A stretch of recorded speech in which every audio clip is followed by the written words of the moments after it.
It was a regular Friday night. My parents were out of town for the weekend. I was 16 and home alone, bored out of my mind. I decided to do something stupid, something that seemed harmless at the time. I started prank calling random numbers. It started off as a joke.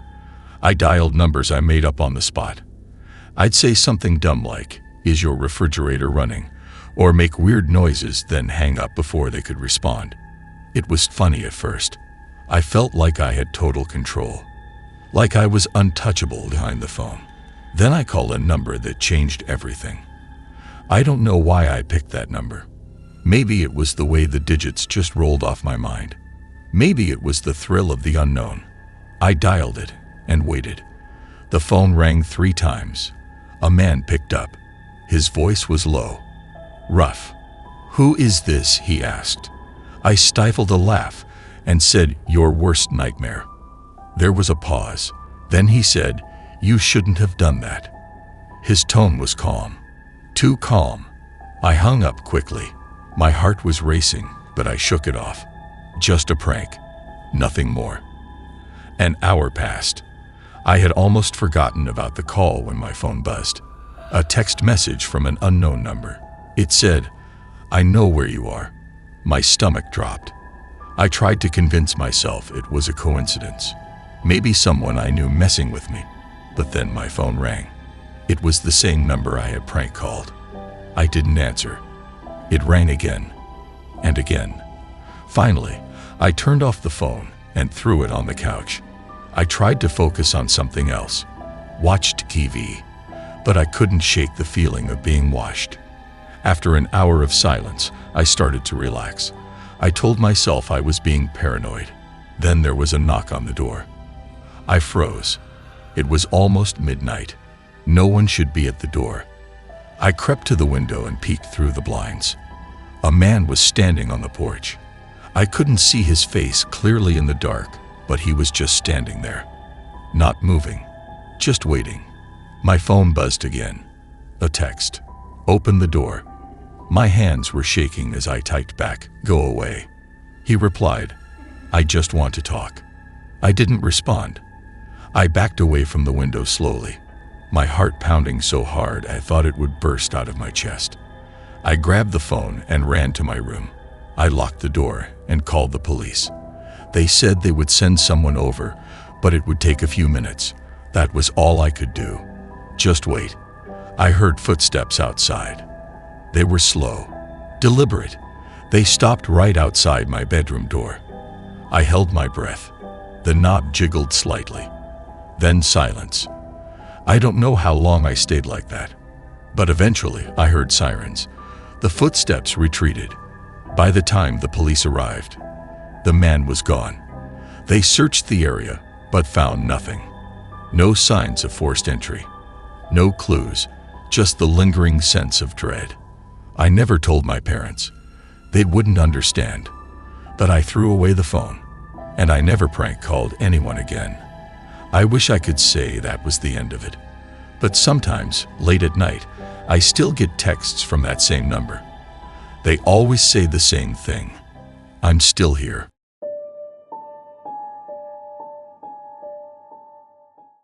A couple of nights ago, I had some friends over. My parents were out of town, so we decided to hang out at my place. It was the perfect setup. No supervision, snacks everywhere, and a couple of scary movies to set the mood. There were 4 of us. Me, Mike, Sarah, and Tom. We weren't expecting anything crazy to happen. Just a regular night of laughs, and maybe a few cheap scares from the movies. But things didn't go the way we thought they would. It started out like any other night. We ordered some pizza, played video games, and just chilled. After a while, we decided to put on a movie. Sarah insisted on watching something scary, so we picked an old horror flick. We were all pretty into it, half joking about how none of this stuff ever happens in real life. As the movie played, I noticed something out of the corner of my eye. The back door, which leads to the yard, was slightly open. I didn't remember leaving it open, but I figured maybe one of us had gone out for air or something. I got up to close it. As I walked over, I felt this weird chill. Not from the cold, but something else. I shut the door and locked it. When I turned around, Mike was standing there with this odd look on his face. "Did you see someone out there?" he asked quietly. I felt my skin prickle. I hadn't seen anyone, but the way he asked made me uneasy. I shook my head and laughed it off. "Nah, probably just the wind," I said. We went back to the movie, but I couldn't shake the feeling that something was off. Halfway through the movie, Tom suddenly jumped up. "Did you hear that?" he asked. We all paused.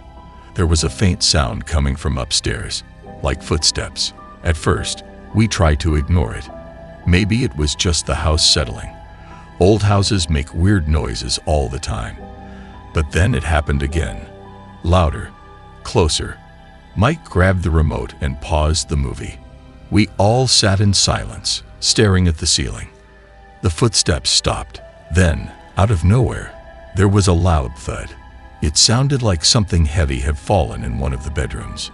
None of us wanted to go check, but we couldn't just sit there. "I'll go," I said, trying to sound braver than I felt. Mike handed me a flashlight. Sarah grabbed a kitchen knife, just in case. We made our way upstairs, with me leading the way. The hallway was dark, and every creak of the floorboards made my heart race. We reached my bedroom door. It was slightly ajar. I pushed it open slowly. The room was empty. Nothing seemed out of place. But then I noticed something weird. The closet door, which had been closed earlier, was now wide open. I walked over, shining the flashlight into the dark space. It was empty too, just clothes and some old boxes. But then Tom pointed out something I hadn't noticed. There was a wet footprint on the floor, right in front of the closet. It wasn't ours. We hadn't been near the closet. The air in the room felt heavy, like something was watching us. I quickly closed the closet door and turned to my friends. "Let's get out of here," I said. We rushed downstairs and back into the living room. As we tried to figure out what to do next, the power suddenly went out. The entire house plunged into darkness. We huddled together, the only light coming from Mike's phone. He was about to call the police when the front door slammed open. We all jumped. The flashlight beam darted to the door, but no one was there. Just the door wide open, swinging slightly in the wind. My heart was pounding. Something wasn't right. We needed to leave. We bolted for the door, not caring about anything else. As we reached the porch, we heard it. A low, guttural laugh coming from inside the house. None of us dared to look back. We ran down the street and didn't stop until we reached the main road. We called the cops from there. They came, checked the house, and found nothing. No signs of forced entry. No intruder. Just the lingering smell of something rotten in the air. My parents came back the next day. I didn't tell them everything, just that we got scared and called the cops. I'm not sure they would have believed the whole story, but that night still haunts me. We never figured out what happened, who or what was in the house with us. But sometimes when I'm home alone, I hear things, footsteps, quiet laughs, and I wonder if it's still there, waiting for the right moment to come back.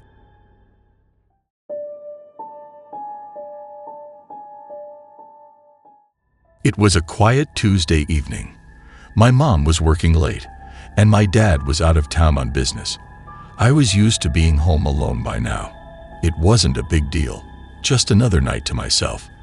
I had some homework to finish, but I decided to watch some TV first.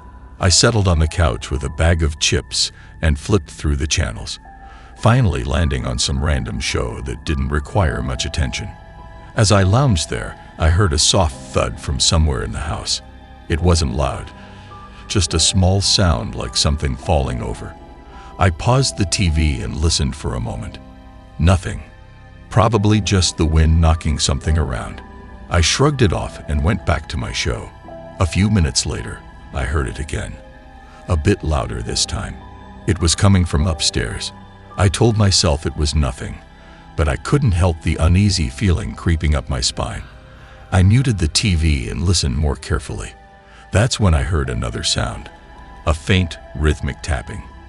It wasn't loud, just a soft, steady tap, like something small hitting the floor in a slow, deliberate pattern. I stood up, trying to pinpoint the direction. It was definitely coming from upstairs. From my room, it seemed. I took a deep breath and grabbed the baseball bat I kept by the door, just in case. My heart was pounding as I climbed the stairs, every step echoing in the silence of the house. When I reached my bedroom door, I noticed it was slightly open. I was certain I had closed it earlier. The tapping had stopped, but the room was eerily quiet, like something was waiting for me to walk in. I pushed the door open with the bat, half expecting something to jump out at me, but the room was empty. Everything was exactly where I had left it. My bed was unmade, clothes were strewn across the floor, and my laptop was still on my desk. I walked in cautiously, scanning the room for anything out of place. That's when I noticed something strange. My window, which I always kept locked, was open just a crack. Cold air was seeping in, and the curtains were fluttering slightly. I hadn't opened it. I was sure of that. I moved closer, gripping the bat tightly, and closed the window. As I did, I saw it. On the floor, right by the window, was a small, crumpled piece of paper. It hadn't been there before. I picked it up with shaking hands and unfolded it. The handwriting was small and neat, but the words sent a chill down my spine. It simply said, "I'm watching you." My breath caught in my throat. I quickly scanned the room again, my heart racing. How had someone gotten in? The door had been locked. The window had been locked. I was alone. Or at least I thought I was. I backed out of the room, not taking my eyes off the corners, half expecting someone to be hiding in the shadows. I ran downstairs, locked myself in the living room, and called the police. They arrived quickly and searched the entire house. They found nothing. No signs of forced entry. No fingerprints. Nothing. The officers told me it was probably a prank, maybe someone from school messing with me. But I couldn't shake the feeling that it was more than that. Someone had been in my room. They had opened the window. They had left that note. That night, I slept on the couch with all the lights on, the baseball bat by my side. My parents didn't believe me when I told them. They thought I was overreacting, just spooked by being home alone. But I know what I saw. And sometimes, when I'm alone at night, I can still hear that faint tapping sound. It never lasts long. Just a few taps, then silence. But it's enough to remind me that someone was in my house, and they might come back.